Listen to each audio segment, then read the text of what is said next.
વિડિયોની આ શ્રેણીમાં આપણે ઇંગ્લિશ સબ્જેક્ટ ભણશું, બરોબર? હવે એની અંદર ઘણા વિદ્યાર્થીઓની એવી ડિમાન્ડ હોય છે કે સર પ્રેપોઝિશન્સ ભણાવો, વોઇસ ભણાવો, ડાયરેક્ટ ઇનડાયરેક્ટ સ્પીચ સમજાવો, બરાબર? તો આપણે એ બધું સમજીએ એ પહેલા ઇંગ્લિશની અંદર બેઝિક શું છે, પાયાની વસ્તુ શું છે એ સમજવી પડે. મારે ટેન્સ સમજવા હોય તો ટેન્સ પહેલા એની અંદર નિયમ આવે કે ભાઈ કર્તા ત્રીજો મૂળક વચન તો એસ કેસ પ્રત્યય લગાવો. તો કર્તા એટલે શું, ક્રિયાપદ એટલે શું, કર્મ એટલે શું, તો આ બધી બેઝિક વસ્તુ આપણને ખબર હોવી જોઈએ.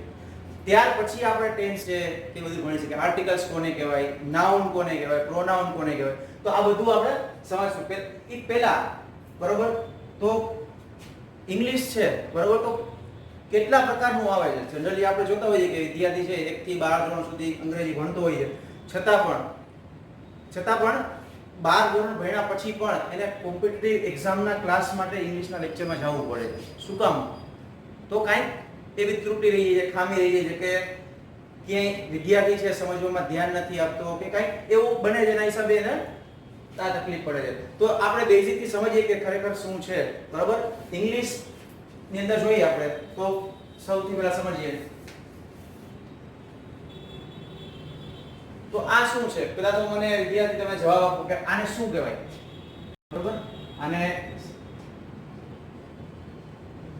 આલ્ફાબેટ કહેશું કે લેટર કહેવાય? આલ્ફાબેટ કહેવાય કે લેટર કહેવાય, બરાબર? હવે તમે એમ કહેશો કે લેટર કહેવાય, ઘણા એમ કહેશે આલ્ફાબેટ. હું એમ કહીશ કે ચાલો લેટર કહેવાય, તો તમે વિદ્યાર્થી એમ કહેશે કે ચાલો સર હું હમણાં એ જ કહેવાનો હતો, બરાબર? હું એમ કહીશ કે આલ્ફાબેટ, તો તમે એમ કહેશો કે સર હું આલ્ફાબેટ જ કહેવાનો હતો. પણ એમ નહીં, આપણે પ્રોપર આન્સર છે એ જોઈએ છે કે શું જવાબ આવવો જોઈએ, કે આને શું એક્ચ્યુઅલી કહેવાય. તો આપણે સમજીએ. ફોર એક્ઝામ્પલ,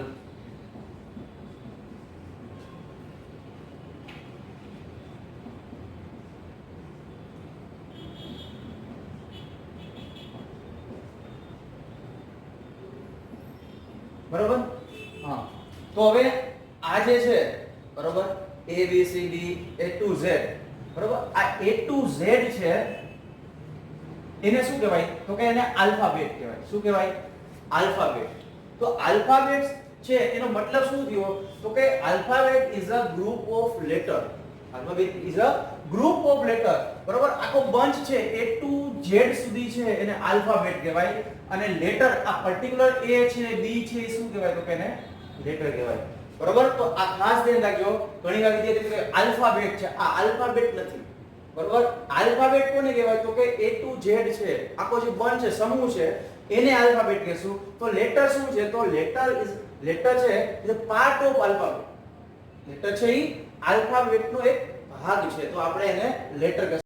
ખાલી તમને ક્યારે કોઈ પૂછે A છે, C છે, Z છે, તો શું કહેવાય? એને લેટર કહેવાય. તો આ ખાસ આપણે ધ્યાન રાખશું કે બીજી વાર આપણે ઘણી વાર વિદ્યાર્થી કહેતા હોય કે A છે તો આલ્ફાબેટ છે. આલ્ફાબેટ A to Z છે તો આખો સમૂહ છે એને આલ્ફાબેટ કહેશું, બરાબર? ઓકે. તો બીજી વસ્તુ હવે આપણે સમજીએ. તો આ બેઝિક વસ્તુ થઈ. ત્યાર પછી આપણે જે ઇંગ્લિશ ભણવાના છીએ, બરાબર, 10મા ધોરણની અંદર જે અંગ્રેજી છે, તો એની અંદર આપણે શું ભણવાના છીએ? તો આપણે જોઈ લઈએ એની અંદર પહેલા, બરાબર, જે મેઇન ટોપિક છે, બેઝિક છે, એ પાર્ટ્સ ઓફ સ્પીચ, બરાબર? Parts of speech. તો પાર્ટ્સ ઓફ સ્પીચ છે એની અંદર કઈ કઈ વસ્તુનો સમાવેશ થાય છે? તો પાર્ટ્સ ઓફ સ્પીચ ની અંદર આપણે જોઈએ તો સૌથી પહેલા noun, pronoun, verb, adjective, adverb,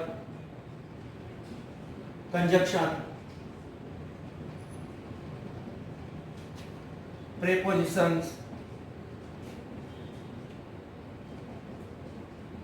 prepositions, interjection,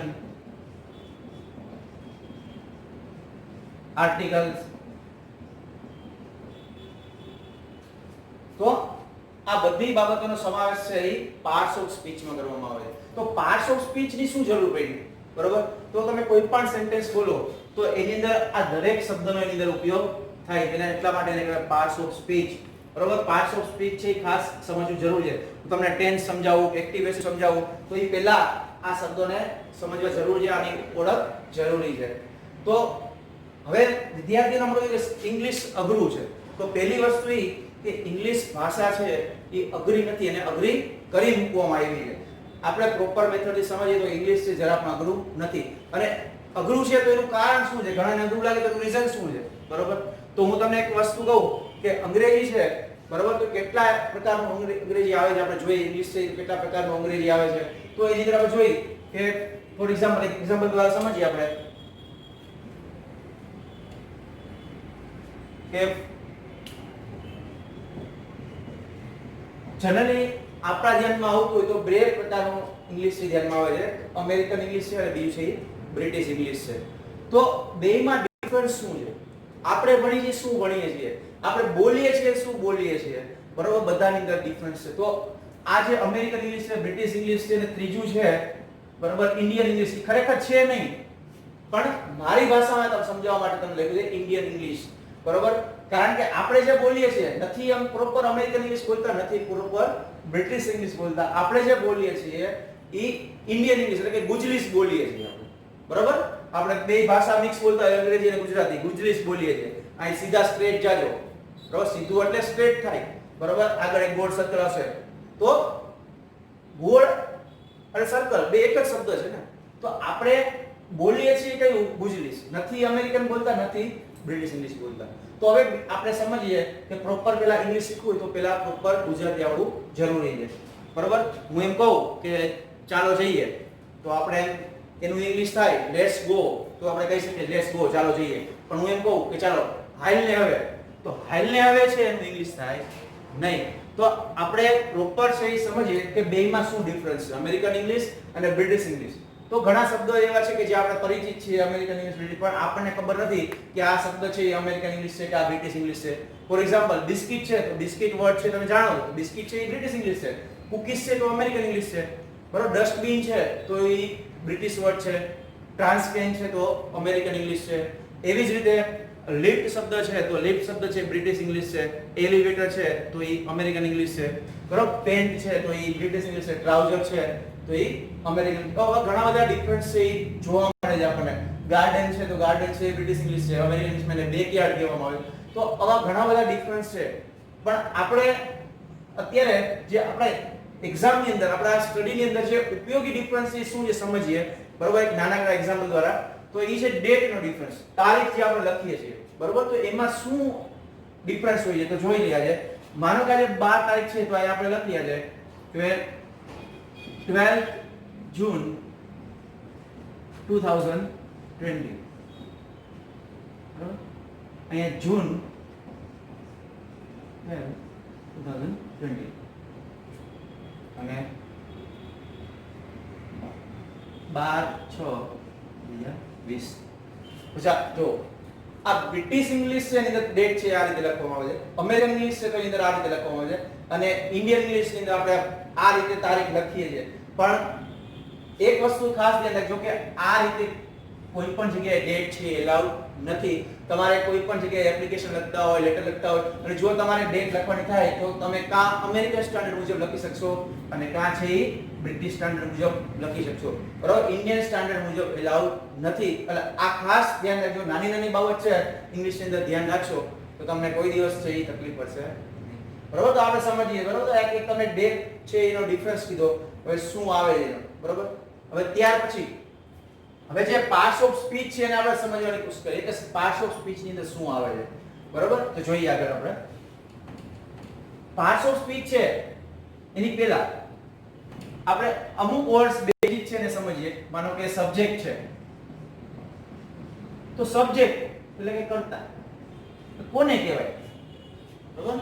આપણે ઘણા વિદ્યાર્થી છે એને એમ લાગતું છે કે સર આવું તો અમે ભણી ગયા છીએ, બરોબર. પણ આ ઘણા વિદ્યાર્થી એવા છે કે જેને બેઝિક વસ્તુ છે એ ખબર નહીં હોય, બરોબર. હમણાં છે લોકડાઉન છે તો રજા ગઈ તો ઘણા વિદ્યાર્થી એવા છે કે જેને બુક પણ હાથમાં લીધી. તો બેઝિક છે આપણે રિવિઝન કરીએ અને આગળના જે ટોપિક છે ટેન્સ ને સમજાવું એ પેલા બેઝિક વર્ડ્સ છે તો એની ઓળખ થઈ જાય તો તમારે તકલીફ પડે નહીં. તો ચાલો જોઈએ. પેલા સબ્જેક્ટ એટલે શું, કર્તા કોને કહેવાય, બરોબર. તો સિમ્પલ ડેફિનેશન છે, તમને બધાને ખબર છે બરોબર. આપણે ભણતા હોય પાંચમા ધોરણમાં કે ભાઈ ક્રિયાનો કરનાર એટલે કર્તા કહેવાય. તો એની સિમ્પલ વ્યાખ્યા છે ભાઈ ક્રિયાનો કરનાર હોય બરોબર, ક્રિયાનો કરનાર એને શું કહેવાય તો કે કર્તા કહેવાય બરોબર, અથવા તો બરોબર ક્રિયાનો કરનાર એને કર્તા કહેવાય. ત્યાર પછી ફોર એક્ઝામ્પલ એનું એક્ઝામ્પલ જોઈએ આપણે. હું એમ કહું કે આઈ રાઇટ અ લેટર, હું પત્ર લખું છું. તો આમાં પત્ર લખવાની જે ક્રિયા છે કોના દ્વારા કરવામાં આવી તો કે મારા દ્વારા. તો આઈ જે છે એ શું કહેવાય સબ્જેક્ટ એટલે કે કર્તા છે બરોબર. ત્યાર પછી આપણે કહીએ કે રશ્મિ છે બરોબર, રશ્મિ છે એ ગીત ગાય છે. તો રશ્મિ ગીત ગાય છે તો રશ્મિ ગીત ગાય તો ગીત ગાવાની ક્રિયા કોણ કરે છે તો કે રશ્મિ કરે છે. તો રશ્મિ એ શું કહેવાય કર્તા કહેવાય બરોબર. બાળક દોડે છે, કબૂતર ઉડે છે, પંખો ફરે છે. તો એ બધા શબ્દોમાં શું છે તો બાળક છે દોડે તો દોડવાની ક્રિયા કોણ કરે છે તો ક્રિયાનો કરનાર છે બાળક છે. તો બાળક છે એ કર્તા કહેવાય. ઉડવાની ક્રિયા કોણ કરે તો કબૂતર, તો કબૂતર છે એ કર્તા કહેવાય. તો આવા જે બેઝિક વર્ડ છે બરોબર, તો આ કર્તા જ આપણે ઈઝીલી સમજી શકીએ કે આને ક્રિયાનો કરનાર કોઈને કર્તા કહેવાય. જનરલી ઇંગ્લિશ ની અંદર આ રીતેનું ફોર્મેશન હોય છે સબ્જેક્ટ, વર્બ અને ઓબ્જેક્ટ. તો વાક્યની શરૂઆતમાં જનરલી આપણે હકાર વાક્ય રચના હોય તો સબ્જેક્ટ છે જનરલી શરૂઆતમાં લખવામાં આવતું હોય, ત્યાર પછી વર્બ હોય અને પછી ઓબ્જેક્ટ હોય. તો આ આપણે જોયું સબ્જેક્ટની વાત તમને ખબર જ હશે બરોબર. એની અંદર કઈ વધારે આપણે ડિટેલમાં જોવાની જરૂર નથી, પણ ખાસ જે એના પછીનો જે ટોપિક છે જે મહત્વનું વર્બ, ખાસ ઇમ્પોર્ટન્ટ ટોપિક છે સમજીએ ને.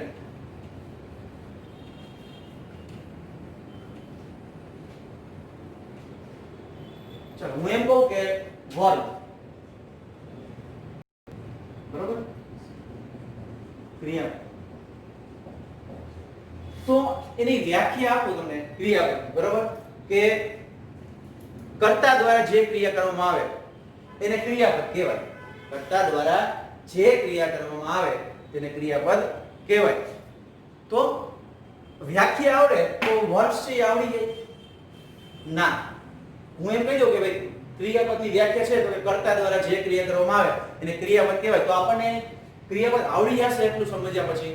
તમે એવું ભણી ગયા છો બરોબર, પણ ક્રિયાપદના કેટલા પ્રકાર આવે બરોબર, એને કેટલી રીતે લખી શકાય બરોબર, એના ફોર્મ્સ કેવી રીતે બને, આ બધું આપણે સમજવાનું છે. તો જોઈએ બેઝિક વસ્તુ ક્રિયાપદ શું છે. તો કે આપણે એની વ્યાખ્યા એવી કે કર્તા દ્વારા જે ક્રિયા કરવામાં આવે એને ક્રિયાપદ કહેવાય બરોબર. તો એની ડેફિનેશન શું થાય તો કે કર્તા દ્વારા જે ક્રિયા કરવામાં આવે તેને ક્રિયાપદ કહેવાય.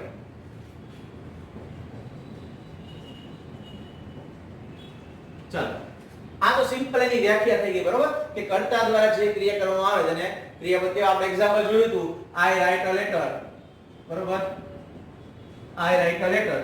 તો આ એટલે કે કર્તા દ્વારા કઈ ક્રિયા કરવામાં આવી હતી તો કે લખવાની ક્રિયા કરવામાં આવી હતી. રાઇટ એટલે લખવું. તો આ જે છે એ શું થયું તો કે વર્બ થયું બરોબર છે. પછી બાળક ઉડે, બાળક દોડે છે, કબૂતર ઉડે છે. તો આપણે ગુજરાતીમાં લખીએ જો હવે આ સેન્ટેન્સ છે હું લખું છું ગુજરાતીમાં કે બાળક દોડે છે બરોબર. તો દોડવું બાળક છે એ કરતા હતું તો એના દ્વારા કઈ ક્રિયા કરવામાં આવી તો કે દોડવાની. દોડવું એ શું થયું તો કે વર્બ ક્રિયાપદ થયું. તો જો તો વિદ્યાર્થી મિત્રો કે તમને આ બેમાં કઈ ડિફરન્સ લાગે છે?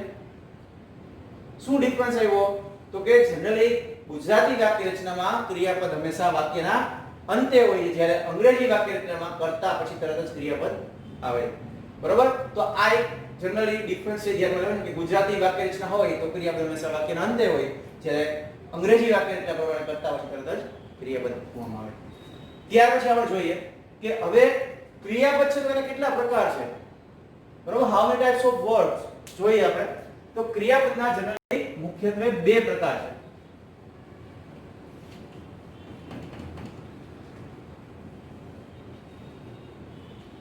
ક્રિયાપદના કેટલા પ્રકાર છે તો કે બે પ્રકાર છે. પહેલું છે ને કહેવાય રેગ્યુલર વર્ડ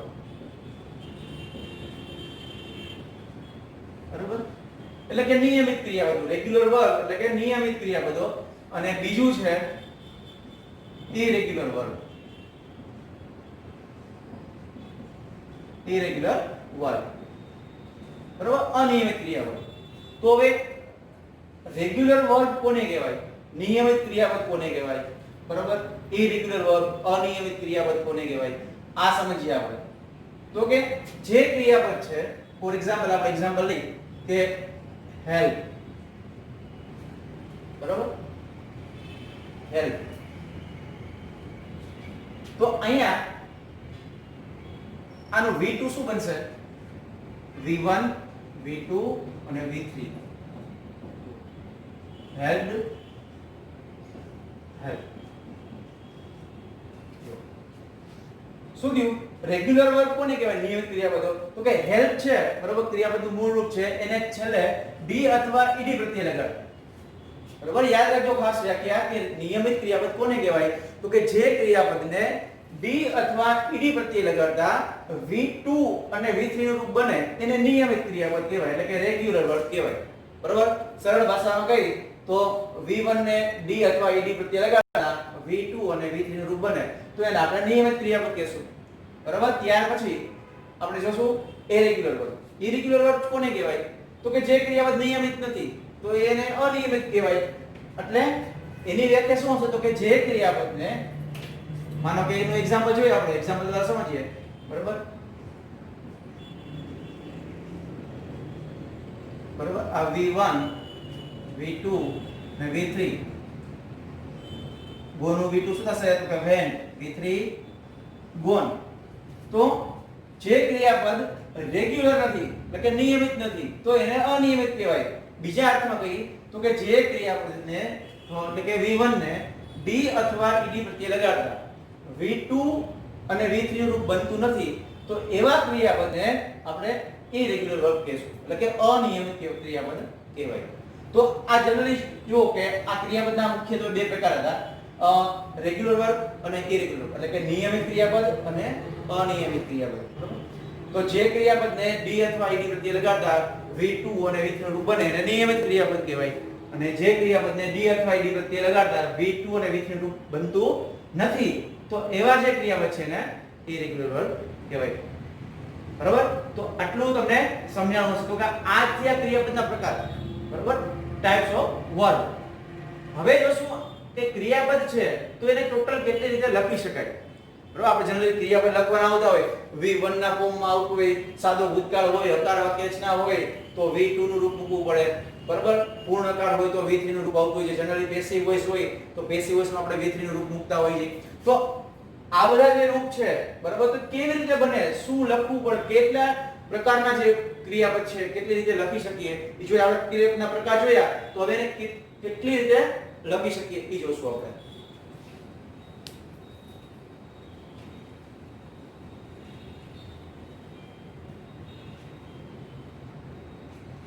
પહેલું છે ને, બરાબર, કે ક્રિયાપદને કેટલી રીતે લખી શકાય. તો ટોટલ ક્રિયાપદને કુલ 6 રીતે લખી શકાય. કુલ 6 રીતે લખી શકાય ક્રિયાપદને. આપણે ક્રિયાપદને કુલ 6 રીતે લખી શકીએ. જોઈએ કઈ રીતે. એમાં પહેલી જે રીત છે 2 + V1, એટલે કે 2 વાળું ક્રિયાપદ. બરાબર, એને આપણે કહેશું इसमें ઇન્ફિનિટિવ. ઇન્ફિનિટિવ એટલે કે મૂળ રૂપ. બરાબર, V1 એટલે ક્રિયાપદ નું મૂળ રૂપ. બરાબર, એનું એક્ઝામ્પલ જોઈએ તો to help, to go. બરાબર, તો આ પહેલી રીત થઈ. બરાબર, ક્રિયાપદ લખવાનું કે 2 + V1 તો એને કહેવાય 2 વાળું ક્રિયાપદ, એટલે કે ઇન્ફિનિટિવ. ત્યાર પછી નેક્સ્ટ જોઈએ તો V1 એટલે કે ક્રિયાપદનું મૂળ રૂપ. બરાબર, એટલે 2 વગરનું રૂપ. 2 વગરનું, એને આપણે કહેશું bare infinitive. bare infinitive. બરાબર, એટલે 2 વગરનું રૂપ. ત્યાર પછી એનું એક્ઝામ્પલ જોઈએ તો help, go. ત્યાર પછી ત્રીજી રીત છે, બરાબર, કે ક્રિયાપદને કઈ રીતે લખીશું. તો V1 + SKES. એટલે ક્રિયાપદનું મૂળ રૂપ, બરાબર, ક્રિયાપદનું મૂળ રૂપ એને શું લાગશે તો કે s કે es પ્રત્યય લગાડવામાં આવે છે. v1 તો s કે es, તો અહીં લખશું helps અને goes. ત્યાર પછી v2, બરાબર, ક્રિયાપદનું ભૂતકાળનું રૂપ, એને અંગ્રેજીમાં કહેશું past tense form, past tense forms. તો helped ગોનું શું થઈ જશે તો કે went. ત્યાર પછી પાંચમી જે રીત છે v3, એને કહેવાય ક્રિયાપદનું ભૂત કૃદંતનું રૂપ, એને કહેશું આપણે ઇંગ્લિશમાં past participle form, past participle form. એનું એક્ઝામ્પલ જોઈએ helped અને gone. ને જે છઠ્ઠી રીત છે ક્રિયાપદ લખવાની કે v4, બરાબર, એટલે ક્રિયાપદનું ing વાળું રૂપ, ing વાળું રૂપ, એને આપણે ઇંગ્લિશમાં કહેશું present participle, present participle form, એટલે કે વર્તમાન કૃદંત, વર્તમાન કૃદંત. એનું એક્ઝામ્પલ જોઈએ તો હેલ્પિંગ ને ગોઈંગ, બરાબર. તો ટોટલ આપણે ક્રિયાપદ છે એના પ્રકાર જોયા કે ક્રિયાપદના બે પ્રકાર હતા, નિયમિત ક્રિયાપદ અને અનિયમિત ક્રિયાપદ, બરાબર. તો આપણે એમાં જોયું કે જે ક્રિયાપદને b અથવા id પ્રત્યય લગાડતા v2 અને v3 નું રૂપ બને તો એને નિયમિત ક્રિયાપદ કહેવાય, અને v2 અને v3 નું રૂપ બનતું નથી b અથવા id પ્રત્યય તો એને અનિયમિત ક્રિયાપદ કહેશું. હવે કુલ ક્રિયાપદને ટોટલ કેટલી રીતે લખી શકાય તો ક્રિયાપદને 6 રીતે લખી શકાય. એમાં પહેલી રીત છે જો કે 2 v1, ક્રિયાપદનું, બરાબર, ક્રિયાપદનું 2 વાળું રૂપ. ક્રિયાપદની આગળ હેલ્પ છે ક્રિયાપદ છે એને શું લાગે છે 2, ગો છે તો એને શું લાગે છે 2. તો આ જે પહેલી મેથડ, બરાબર. ત્યાર પછી સેકન્ડ મેથડ કે 2 વગરનું રૂપ, એટલે કે બે ઇન્ફિનિટિવ, એટલે 2 નીકળી જાય તો હેલ્પ અને ગો. તો હવે વિદ્યાર્થી મિત્રો તમને પ્રશ્ન થશે કે સર તો બેમાં ડિફરન્સ શું? આ તો તમને સમજી જશો કે v1 ફોર્મ છે, v2 છે, v3 છે, v4 છે. ચાલો એ તો સમજાઈ ગયું કે આ ક્રિયાપદનું મૂળ રૂપ છે, ભૂતકાળ રૂપ છે, ભૂતકૃત રૂપ છે, બરાબર, ક્રિયાપદનું ing વાળું રૂપ છે. આ તો સમજી તો આ બેમાં શું ડિફરન્સ, ક્યારે 2 આવે ક્યારે નો આવે, બરાબર. તો એના 2 છે ને ઘણા બધા ઉપયોગ છે, બરાબર.